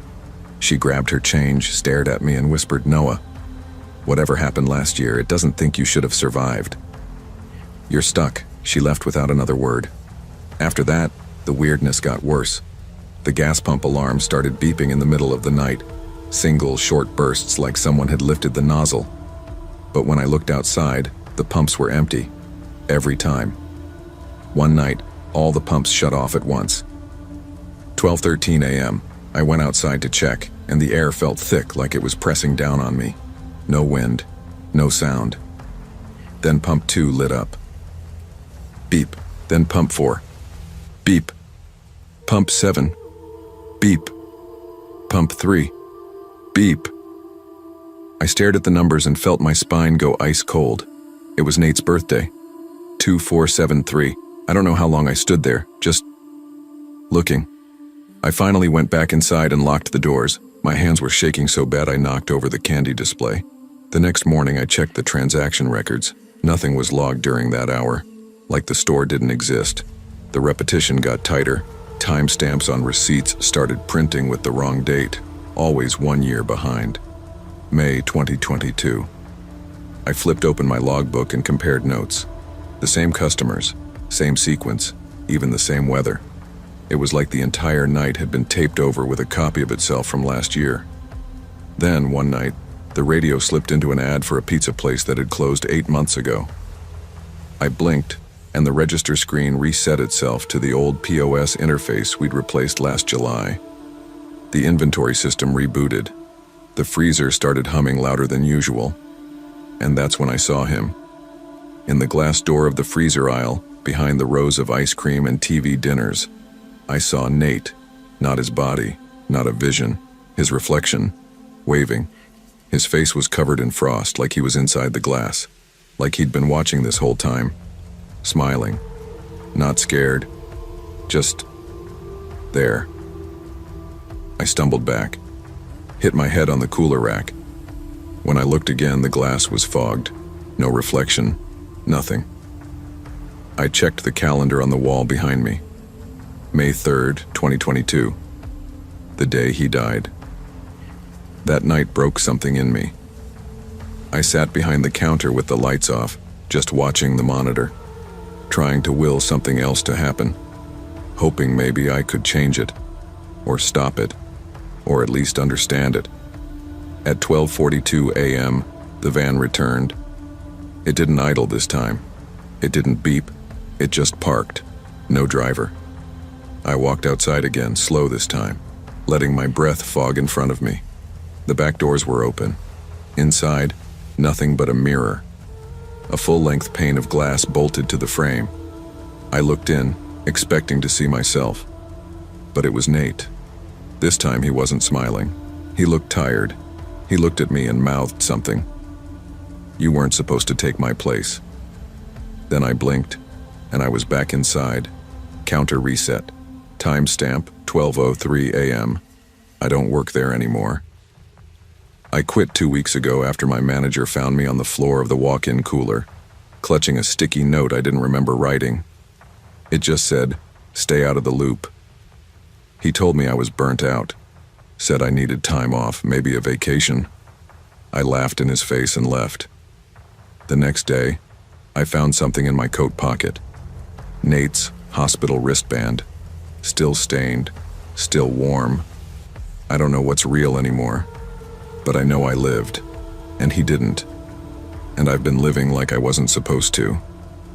Sometimes I think the nights still rewind, just without me. Maybe someone else is stuck now. I hope they find a way out. Some grief doesn't fade. It loops. We carry our guilt like echoes, replaying the moments we wish we could change. But reliving the past doesn't fix it. It just traps us there. The only way forward is through the pain. Not around it, not behind it. And only by accepting we survived even when we wish we hadn't can we start living again. You don't really know what silence sounds like until you're left alone with a dryer full of jeans spinning at 2:37 in the morning. That's what Cedar Spin Laundromat gave me. Noise without voices, light without warmth, routine without questions. After the breakup, I moved back to my hometown. Not because I wanted to, but because I had nowhere else to go. Rent in St. Louis was a joke. and freelance graphic design doesn't exactly scream job security when your whole life falls apart. So I ended up in the spare bedroom at my dad's old place. He passed 4 years ago. The house still smells like his coffee and dust. The laundromat became my place. Not because I liked laundry, who does, but because I couldn't sleep. I tried meds, I tried no caffeine. I even tried that thing where you put your phone in a different room. Nothing stuck. But Cedar Spin had its rhythm. Machines humming, doors clicking shut. The buzz of fluorescence that stayed on no matter how tired they got. It was something to hold on to. But then, in early October, something changed. That night I got there a little later than usual, maybe 2:35. The place was empty. Typical. I carried my basket in, picked my usual machine, the 6 front row, and started sorting whites. That's when I noticed the man. He was standing just outside the glass door, still, watching. I thought maybe he was drunk or waiting for someone, except he didn't move, didn't shift weight, didn't blink, just stood there. 5 minutes, easy. I looked away for a second. When I looked back, he was gone. I never heard the door open, never heard it shut. I tried to shake it off. Maybe he left and I missed it. But when I turned toward the detergent machine, I glanced up at the corner monitor, and that's when I saw it. I was already inside. Same red hoodie, same black leggings, same green phone case propped on the table beside me. On screen, I was sitting in folding chair number 3. I watched myself look up and, God, I was staring back. I turned around. The chair was empty. The screen still showed me sitting there. I left my basket behind and walked out into the cool October air, my breath visible, my heart sprinting. I told myself I was tired. Maybe I saw an old recording. Maybe the monitor glitched. But deep down, I didn't believe that, because she looked right at me. I didn't go back for a few days. Did my laundry at home in the old sink and tried to forget the whole thing. I was good at convincing myself something didn't happen. It's practically a survival skill at this point. But insomnia doesn't care how badly you want to forget. After 3 nights of pacing the living room at 4 a.m., I caved. Back to Cedar Spin. Same hum, same light, same sense of detachment, and again, same glitch. This time I entered just after 2:30. I walked toward the far aisle, planning to use a different machine, to keep things fresh. I glanced up at the monitor. There I was. Corner camera number 4, high and angled, caught me in real time, or what I thought was real time. But I wasn't just walking. I was already loading machine number 9. I paused, staring. The version of me on screen reached into her basket and grabbed the next pair of jeans. I looked down. I was still holding that pair. I hadn't moved yet. I stood frozen. Then the screen me looked up, again, and met my eyes, just a second too early. I dropped the clothes and walked straight back to the car. Didn't even shut the machine lid. I called Cody, my best friend since 7th grade. He answered half asleep, voice groggy and annoyed. "You already told me this, Rach," he mumbled. "What?" "This laundromat thing. The double. The weird footage. You said it last week." My stomach dropped. "Cody, I didn't." "You did." He hung up before I could press him. My fingers were shaking when I set the phone down, and when I looked in my rearview mirror to back out, there was a sticky note on it. "Stop using my machines." The worst part wasn't that it was happening. The worst part was realizing it wasn't new. I started digging through my texts, emails, voicemails, nothing explicit. But a few nights earlier, I'd sent Cody a blurry photo of the laundromat monitor. No context. Timestamp, 2:44 a.m. I didn't even remember taking it. My anxiety made sleep impossible now. Not that I was sleeping well before, but now even rest felt suspect. I was terrified I'd close my eyes and wake up not knowing if I was the real one. The next morning I went back during daylight. Mrs. Klein was there, gray hair tied up, hands in a crosswords book, old radio humming some song from the 60s. I asked her if anything was wrong with the camera system. She didn't even look up, just said, "You know that's not you, right?" I paused. "Excuse me?" She flipped the page in her puzzle book.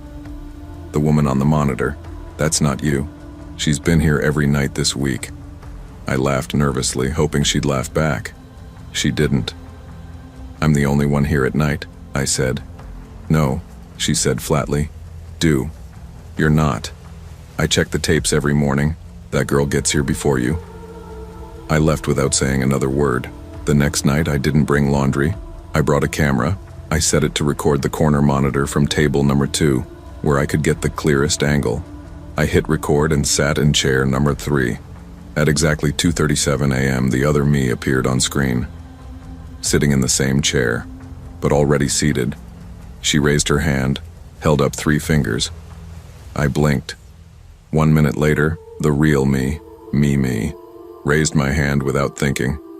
3 fingers, like I was following a script I hadn't read.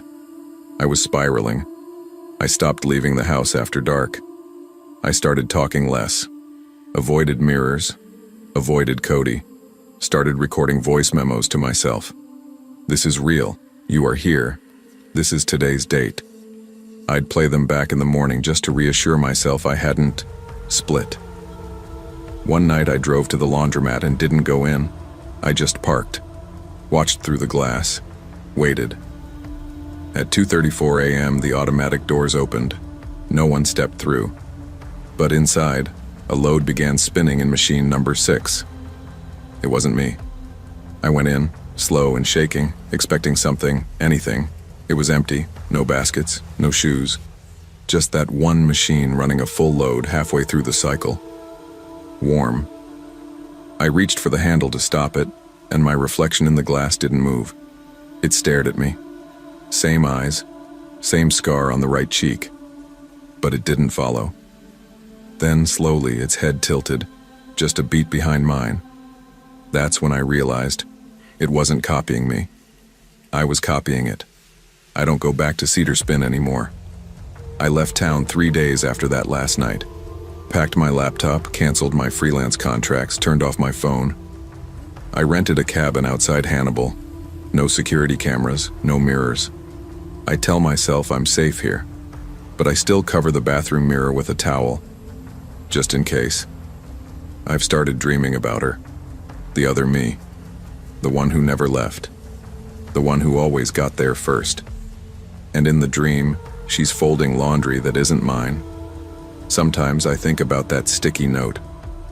Stop using my machines. But here's the thing. What if I was the one who stole her place? What if I was the version that wasn't supposed to stay? What if I'm already inside? When your mind is stretched thin, reality can ripple. And in those cracks, the things we bury try to come back. Not all doubles are haunting us. Sometimes they're trying to take back what we borrowed without knowing. Know yourself. Anchor yourself. Because if you don't, something else will. I've driven over 1,000,000 miles, but nothing rattles me like the half-rest stop at Pine Valley Fuel on Route 219, West Virginia. It's the halfway mark between my ex-wife's place in Ohio and the empty room that's become home. I pull in around midnight most nights, stagger into the bathroom, wash my hands, and grab a coffee before I roll on. The lights are always bright, the sinks clean, custodial staff gone by evening, perfectly predictable. Except that night in March at exactly 11:58 p.m. something felt wrong. When I shut the stall door, the lights went full black for a second, then flipped to a dim reddish glow above the mirror. Backup lighting. I've seen flickers before. It's an old place, but this was different. Lower, more ominous. Then came the sound. Scrape. Scrape. Not regular footsteps, more like something heavy dragged across tile. I froze, heart banging, eyes fixed on the gap beneath the door. The flickering light threw my reflection off the wall like a horror show. Then, they locked it again. Not my voice. Barely more than a whisper, but distinct. From the adjacent stall. I leaned over, careful not to make too much noise. Excuse me? No answer. Then, they lock it after midnight. You shouldn't have come in. That nailed me in place. Locked. I thought maybe it was a prank station staff pulled. Juvenile, sure, but something to scoff at. So I cocked my head, listened harder. No footsteps. 2 stalls down, tiles still. Nothing. I crouched to peek under the divider. No feet, no legs, just polished concrete. My pulse redlined. I slammed my palm against the door frame. Doors jammed. Hello? Someone there? The silence. From the hallway, the muted hum of the gas station radio, static slathered country music. The station never played that late, but tonight it did. Then I saw it, a carving on the wood panel behind the toilet, letters jagged and deep. You can scream. The night staff doesn't check anymore. It was fresh, still dark from whatever ink or burns carved it. Cold sweat burst down my neck. My phone's flashlight blinked on, but the camera wouldn't start. I fumbled, opened voice memo, started talking. Travis Heller, March 18th, Pine Valley fuel stop off Route 219. The app saved it under a new recording labeled with a date from 6 days ago. March 12th. My voice startled me. I hadn't made that earlier. I hit record again, same thing. Each attempt backed me deeper into panic. I kicked the stall door, tried the vent above, nothing. But then, soft from the other stall, Travis. Simple, unmistakable. My breath betrayed me. I hadn't said my own name. I fumbled, searched redial on 911, voice shaking, phone connected. Then I heard it. My echo, my voice at a calmer pitch. Excuse me, it said. They lock it after midnight. It repeated my conversation from earlier, over and over, chopped, warped, wrong. The knob gave. Door swung open into blankness. The reddened lights had gone, replaced by sickly yellow overhead bulbs.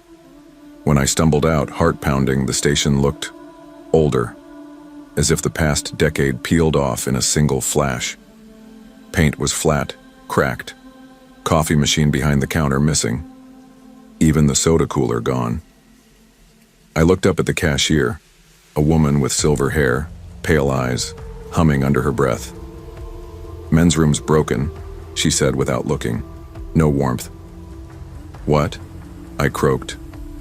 Out of order all week, she replied, voice distant. Don't worry about it. I backed outside, slammed into my truck and floored the engine. Morning light meant nothing. I drove past mile markers like they didn't exist, just to escape the nightmare. One thing kept nagging. I couldn't shake back. The glimpse into another version of the bathroom. Everything felt different. At sunrise, I turned around and headed back. What if it was a severe stress glitch? Maybe my head had fractured from constant road miles and panic episodes. I parked in the lot, stepped inside. Everything looked normal. Bright lights, sparkling sinks, fresh paint. The cashier was middle-aged, chipper, soda machine humming. The place felt newer. I paused in front of the restrooms, felt my pulse in my throat. My mouth went dry. I approached the door, hand hovering. Suddenly the door read, "Do not use after midnight. Door locks automatically." Below it, a smaller sign. Last incident, Travis Heller, March 2021. March 2021. That's a year ago. I stumbled back, stared dumbfounded. My mind reeled. I didn't remember telling anyone my name, but somehow I'd made it into station policy. Maybe I was nuts, but policy documents aren't jokes. The cashier noticed me staring. "Someone pulled a prank," she said, not unkindly. Never mind. I backed out, stomach dropping, feet shaking. I drove off again, slower this time, replaying everything. The sign didn't say 2022. It said 2021, a full year ago. Did I somehow cause an incident a year earlier? I don't remember a year ago. I was driving plenty then. But that kind of memory, imprisoned by the station sign, felt like rust eating bone. Days crawled by. My panic attacks stopped being occasional. They became daily, I couldn't drive long distances. The next night, I pulled over in Somersville instead, 3 hours away just to feel safe. But my phone buzzed. My voice memo app had a new recording. It was me, speaking, calm. They lock it after midnight. My voice, timestamp, a year ago, 2021, exact time, 11:58 p.m. That changed everything. My blood went cold. I listened over and over. It was definitely me. Not tired voice, not road voice, my normal tone, unaffected. But I don't remember ever stopping at Pine Valley in March 2021. Not that I recall. I just can't place it. I reached out to a local friend in Elkins. He's a volunteer firefighter. I asked him to swing by the station and look at the sign. A couple of hours later, he texted me. Sign still says Travis Heller, Mar 2021. Men's room locked after midnight. No record of another incident. End message. That couldn't be a joke. Nobody calls a random trucker by name on policy signs for a prank. Every long-haul run since then, my seatbelt cuts into me like a noose. I keep my phone on speaker with GPS tracking so someone, anyone, can locate me if I don't check in. I crackers, but I'm done. Last week, I slept in an alien motel in Kentucky off I-75. It cost $40, but at least the walls didn't bleed panic. I thought maybe distance would numb the recall. But no. I still wake up at 11:58 p.m., sweat fogging my eyes, something scratching across tiles, someone whispering my name. It's like my mind refuses to let me sleep at that exact second. I called my therapist. She reminded me of my divorce, my suppressed panic, long hours, familial guilt. Maybe it was a traumatic hallucination, PTSD, reset memory glitch. This she accepts. But when I brought up the station sign, that weird recording date, the restroom policy, her voice clipped. There's more going on, she said softly. Stay away. I can't diagnose on station haunting, but you need to stay away. I tried, but it's worse now. Every time I shut my eyes, I see that red light flicker in my mind. I can almost taste the stale bathroom air, hear the whisper in my head. They lock it after midnight. What haunts me isn't ghosts. It's doubt. Did I do something? Was I someone? Did I experience something so real I altered the place? Or myself? Did I ever leave? I haven't returned. I've traded long-haul drives for regional jobs, daytime runs, no bathroom stops after dark. My panic's less frequent, but the memory still smolders. At night, I sit in my apartment off Wheeling WV, staring at the wall clock. I stop breathing at 11:58 p.m. every time. I've been trying to piece things together, dates, records, dispatch logs. March 2021, I was working a solo run, no notable events. But I have gaps. Fatigue, rain, detours, truckers and bars, all mixed memories, no real registers of being at Pine Valley. Last night I watched the security footage from the station online. Public camera, exterior. Truck pulls in at 11:55 p.m. on March 18, 2021. Door opens, lights flicker, then blank for 4 minutes. Then the driver steps out alone, runs to bathroom, re-emerges and speeds off. That could be me, but I never stopped. At least, I didn't think I did. I don't know if I'm haunted. I don't know if I locked the door behind someone else. I don't know if I was the victim or the victimizer. All I know is that place changed me. We carry shadows from moments we don't fully remember, and sometimes our own memory becomes the monster. Trauma doesn't always mark itself with blood or screams. Often it hides in gaps, flickers in a memory, policy signs we forgot we inspired. The hardest part isn't surviving the experience. It's forgiving ourselves for what we did, what we might have been when we weren't looking. And sometimes staying away isn't surrender, it's survival. You don't really notice the passage of time until you're packing up a life you thought would last forever. That's what brought me to Iron Gate Self-Storage outside Rapid City. After my divorce was finalized in May, I started boxing up everything that still had some value. Mostly furniture, dusty wedding gifts, vinyl records I never liked but couldn't throw out. My old house echoed after I emptied the rooms. Felt more like a museum than a home. I didn't know where I was headed next, so the storage unit was my pause button. Iron Gate was quiet, clean, tucked along a frontage road with wheat fields on one side and a used RV lot on the other. I liked that no one was ever really there. I could pull up to my unit, punch in my code, and spend an hour sorting my past without anyone asking how I was doing. That first week, I noticed the unit directly across from mine, number 41, was always a little open. Not a wide swing, just cracked, like someone had been there and forgot to close it or maybe didn't want it completely shut. No big deal. I figured someone was coming and going just like me. But it started changing. The door wasn't always cracked the same way. One evening it was open enough for me to see plastic sheeting inside, hung like a cheap shower curtain. A few days later, the door was almost shut again, then back open, then all the way. Always that same freezer in the middle, an old thing with chipped white paint, the kind you'd find in a 1970s garage, and always plugged in. That's what really started bugging me. There weren't any outlets in these units.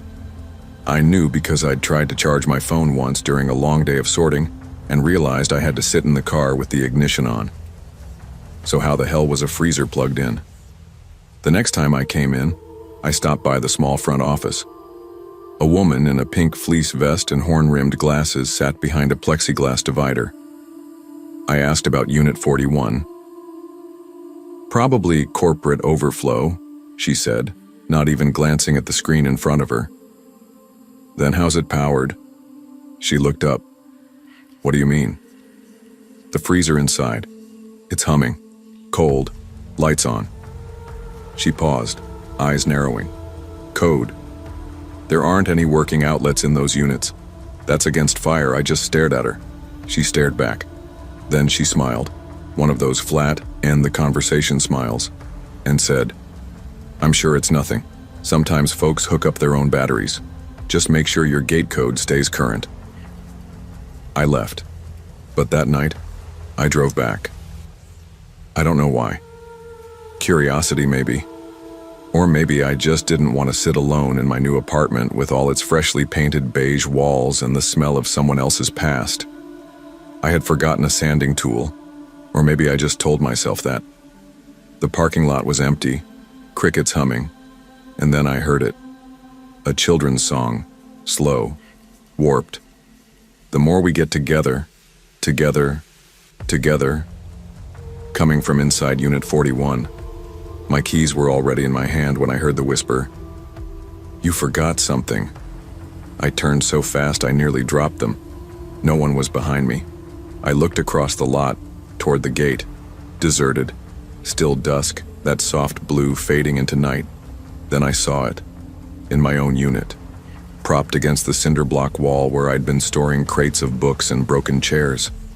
A wooden rocking horse. It hadn't been there earlier, I swear on my life. Its paint was chipped, the mane mostly worn off. I walked slowly toward it, something in my chest tightening. I hadn't seen that horse in nearly 30 years. My foster home. 1996. I was 6. Delaney's room, 1996. Scratched into the base. I ran my hand over it. The horse had been confiscated after something happened, something I never talked about. CPS said it was unsanitary, dangerous. But I remembered it clearly. That rocking horse was the only thing in that house that ever felt like mine. I remember clutching its handle when I couldn't sleep. I remember the way it used to creak like it was sighing. And now here it was, in my storage unit. I backed out slowly, never taking my eyes off it. My heart was hammering so loud it filled my ears. I locked my unit, got in my car, and drove straight to the gate. It didn't open. The keypad lit up, beeped like it always did, but the gate stayed closed. I tried again, and again. I even called the office number listed on the wall. No answer, not even voicemail. And then my phone buzzed. Unknown number. The message read, "I kept it safe for you. Come back." My breath caught. My fingers trembled. I didn't answer. I threw the car into reverse and floored it, skidding backward and waiting until, by sheer luck, another vehicle approached and their code triggered the gate. I tailgated them through just in time, scraping my side mirror against the post. I didn't sleep that night, didn't unpack, didn't breathe right. I just kept thinking about that whisper. You forgot something. 2 days passed before I dared look up Iron Gate's website. I didn't want to see it, but I had to. I needed to know. I clicked through their site, found the map of units. 40. Exactly 40. Mine was Unit 17, directly across from a concrete wall. No mention of a Unit 41, no placeholder, no blank spot. I zoomed in. I cross-checked satellite view. There was a strip of shadow along the far edge of the property where my unit faced, but no doorway. No structure marked, just asphalt and wall. I called the office again. This time someone answered. A man. Deep voice. Polite. Generic. "There's no Unit 41, he said after I asked. "Are you sure you're not mistaken?" "No," I snapped. "It's across from mine. It's got a freezer in it." He hesitated. "From you." "Ma'am, you're Unit 17. 17 faces the back wall. There's no unit across. I've been looking at it for weeks." More silence. Then he said something that made me go cold. "I've worked here 7 years. There's no such unit, not even an old one." I hung up. I should have let it go, should have moved on. But instead, 1 week later, I drove back. I didn't get out. I just pulled up to the gate and parked across the road. Through the chain-link fence, beyond the rows of identical beige doors, I saw it. A metal door, wide, unmarked. Unit 41, slightly open. I started dreaming about it. Not just Unit 41, but the horse, the song, the freezer. Dreams where I was a child again, standing barefoot in that cold foster home, watching the walls pulse like lungs. Sometimes I'd hear my name whispered from behind closet doors. Sometimes I'd hear footsteps in the attic. Footsteps no one else ever heard. Memories I'd pushed so far down, they'd become stories I told myself weren't real. But now, I was sure of one thing. Something was stored in Unit 41 that didn't belong in this world. Something waiting. I talked to a friend in town, a contractor who once worked on Iron Gate years ago. He told me something odd. During construction, the blueprints had been altered. There was a wall that didn't make sense, a segment longer on the inside than the outside. They joked it was dead space, the kind of thing that happens when a building gets rezoned halfway through. I asked him, could someone hide a unit there? Like a whole room? He laughed. Sure. But why? I didn't answer. The next day I went to the county clerk's office. I asked for zoning records for Iron Gate self-storage. The clerk typed for a while, frowned. That facility only filed permits for 40 enclosed units. I pointed at the address on the screen. Can I see the plans? She slid them over. Sure enough, units 1 through 40. No mention of 41. And yet, on the original architect's sketch, faint pencil marks showed a rectangular space opposite Unit 17. A scratched out number, faded. Maybe a 4, maybe a 1. I didn't sleep that night either. I knew I had to go back. One last time. I waited until early evening. I parked across the road, walked through the broken section of fence I'd spotted days earlier. No cameras facing this way, no one around. I crossed the lot, past my old unit, heart pounding. I could already hear it, the freezer humming, the faintest echo of that children's song. I turned. Unit 41. The door, as always, was ajar. I reached out and pulled it open. Inside, the same plastic sheeting, same freezer. But this time on the floor, a series of items lined up in a neat row. My old wristwatch from 3rd grade, a photograph of me holding a birthday cake with no candles, a sock puppet I hadn't seen since I was 7, my whole life. the parts no one should have had.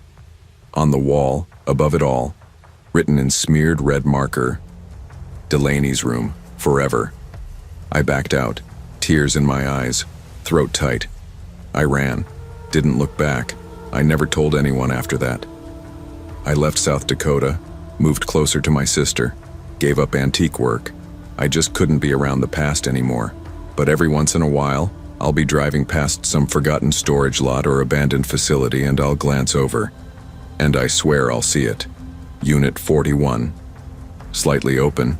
Some places are built to hold forgotten things. Broken furniture, dusty memories, old regrets. But not all memories want to stay forgotten. And not all doors should be opened. Some storage units don't hold your past. They hold you. I moved back home after dropping out of college, thinking I'd reclaim some part of who I was. Instead, I ended up at Ridge Hill Market. Night shift, no student loans, no direction. My days blurred into aisles of Cheerios and dented tomatoes. But I liked the quiet nights. After my high school reunion in spring, I realized I didn't want to be the same girl I was in Flagstaff. So here I was, 22, wiping down the second register, humming old Billy Joel tunes while the hum of the fridges drowned out my doubts. Tom, the manager, usually left by 8. That gave me time alone with the empty store. The security guard, Carlos, parked outside, scrolling through his phone. I never saw him get out. Nights were routine. 2 or 3 regulars, scanned groceries, small talk, bags at 9:25 p.m., then back to cleaning, stocking, and counting down the hours. Not glamorous, but steady. I started at 5 p.m. that evening. Humming, cleaning, greeting the occasional customer. The lights buzzed overhead. The freezers hummed behind glass. Nothing out of place.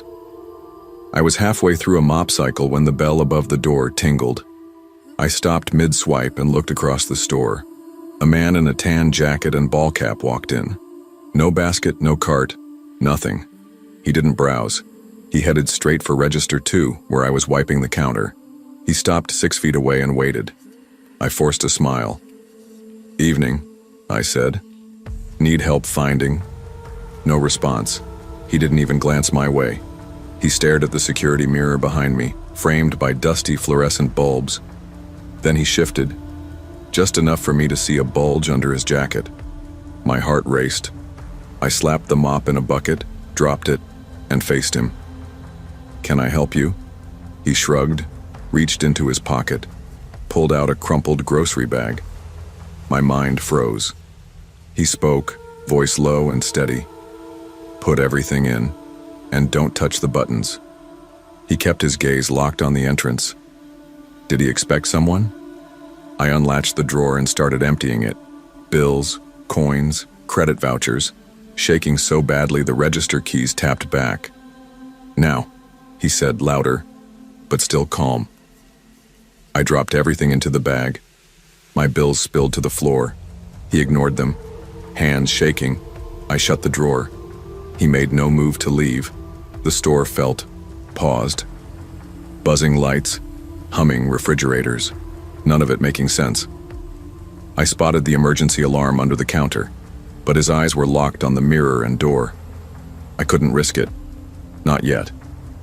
Finally, he stepped closer, leaned in, far too close, and whispered, "Supposed to be on tonight.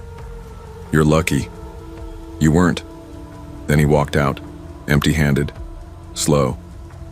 The bell tinkled. He didn't look back. I didn't breathe until it faded. I was shaking when Carlos climbed into the store. He hadn't gotten out of the car to confront the man. He just saw him leave. Register ran out of paper. I managed. Weird. My hands wouldn't stop trembling. I dusted the counter like it would fix everything. I wiped my hands in front of me. "I'll close up early, aren't I?" told Carlos. He glanced at me, suspicious, but said nothing. He left with a pat on my shoulder, then drove off. I wanted to call someone, my dad, my best friend Gwen, but I didn't know what to say. I ducked into the back office, stared at the receipt tapes, took a shot at dialing the local police, The dispatcher listened to me about 10 seconds. "No, ma'am. Nothing suspicious here. Just 2 registers. Did you call your manager?" "All." Tom was nowhere to be found. I called his cell. No answer. Called again. Straight to voicemail. Later I learned he was out of town. Who knows where? I left the store feeling hollow. Not scared. Just alone. Like part of me was missing. 2 nights later, I woke to a call from Danny, my coworker who worked days. She was crying. "I saw him," she whispered, "by the dumpster at my apartment complex tonight, voice shaky, watching me." She paused. "He was wearing a Ridge Hill name tag." She choked. Tom's name. I couldn't sit still. My blood felt colder. I didn't sleep. I replayed that line over and over. "You weren't supposed to be on tonight." He knew it wasn't her shift. He knew my schedule better than I did. I drove to her apartment the next morning. The dumpster area was empty. Streetlights washed out broken beer bottles, not a trace. But Danny swore. When I called Tom again, his voicemail said he'd be back in a few days. I didn't buy it. I stayed late every night after that. Rinsed bleach under the register, wore gloves, pretended not to notice every knock on the door, even the gusty ones real customers made. The store had cameras, but the guard never filmed anything. Nothing would show up. Nobody together except me. My shift picked up tension. I watched the security mirror like a cat. I memorized the angle, 160 degrees of cold ceiling and aisles. I thought maybe he'd try again. One evening around 8:45, I heard a jar rattle in aisle 3. I turned, looked over. Nobody. The rattler noise disappeared. My chest tightened. I checked the mirror. I was alone. At 9:10, the man walked in again.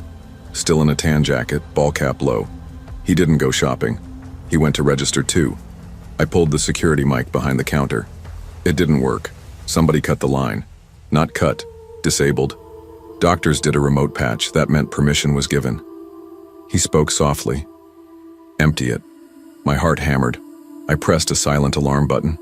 Nothing. No beep, no click, no CCTV feed.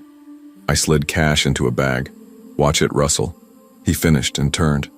"See?" he said softly. "Nothing happens." I swallowed. He leaned in, holding up a plastic badge. Tom's name, Ridge Hill Market.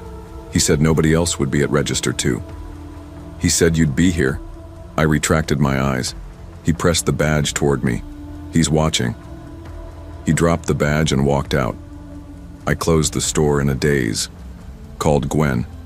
She said I sounded broken, but she drove 20 minutes to visit. We sat on my porch and talked for hours. Finally, I admitted I didn't trust Tom. He scheduled me under pressure from who? Corporate? A client? Danny went public on social media, said she'd seen the man. Someone commented they saw him at her workplace too, wearing Tom's badge. I messaged Tom, "Is this about a robbery you're planning?" No reply. Instead, he texted, "Stay home tonight." I didn't. I took my shotgun lock, hid it under the counter. Didn't expect much, but I didn't care. That night, I stayed at register 1. When the bell rang at 9:30, I was ready. It was him again. Same clothes, same calm. But I hit the button above the counter, the silent alarm. Nothing. He walked across, sneered. "He didn't warn you." Reached inside, pulled Tom's badge again. "Are you Tom?" I asked. He smirked, pointed at the badge. "I am tonight." He stepped back. Another customer arrived, a jogger, sweaty and out of breath, completely oblivious. The man vanished into aisle 4. By the time the jogger left, he was gone. No register 2, no camera, no police. Gwen arrived while I was staring at the badge. She held me. We checked store footage together the next morning. Nobody but me and a jogger. The second register was dark. The mic was dead. Nobody accessed it. Tom came back Tuesday. He strode in, beige slacks, pressed shirt. He glanced at me. I held up the badge. "You know who this is, don't you?" He didn't answer. He just walked to office. I followed. He shut the door and locked it. I let it sit 50 seconds, then knocked. He opened. He looked at me, tired, then said, "Yeah, it's me." Then he named himself as someone I never knew, someone who'd waited for the store to clear, used the schedule to target me, and twisted my manager's name and credentials so I'd comply. He'd monitored my lane remotely, cut mic and cameras. He'd planned it all.